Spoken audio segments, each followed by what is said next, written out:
ఎప్పుడు దేవుడితో మనం ఉంటేనే నడవగలుగుతాం. ఈ లోకం అంతా అపవిత్రతతో నిండిపోయింది. నీతి నిజాయితీ అనేది ఈ లోకంలో ఎక్కడా కనపడతలేదు.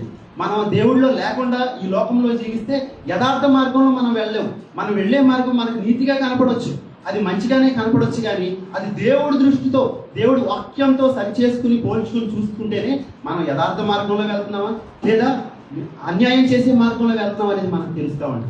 దావీదు ఎప్పటికప్పుడు సరిచేసుకుంటూ పరీక్షించుకుంటూ నన్ను యథార్థ మార్గం నడిపించేవాడు నీవే ప్రభు అని చెప్పాను అంటాడు. 33వ వచనం, ఆయన నా కాళ్ళు జింక కాళ్ళ వలె చేయుచున్నాడు, ఎత్తైన స్థలముల మీద నన్ను నిలుపుచున్నాడు.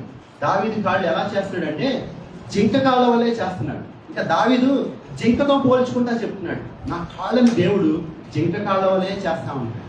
జింక ఎలాంటిదని చూసుకున్నట్లయితే, లేడి కానీ జింక కానీ గుప్పి కానీ మనం చూసుకున్నట్లయితే ఆ జంతువులు పాడైపోయిన నీటిని తాగవు. ఎప్పుడు కూడా ఒక చోటే ఉండి నిలవ ఉన్న నీటిని తాగవు. ఆ జింకలు కానీ దుప్పులు కానీ పారే నీటిని తాగుతాయి, అంటే పరిశుద్ధమైన నీటిని తాగేవిగా ఉంటాయి.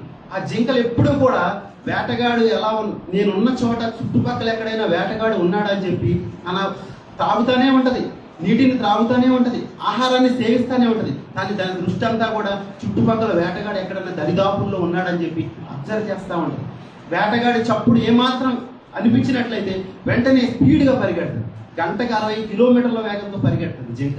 అంత బలహీనురాలైన జింక చాలా వేగంగా పరిగెడుతుంది. అంటే దావీదు దేనితో పోల్చుకున్నాడు? ఒక జింకతో పోల్చుకున్నాడు.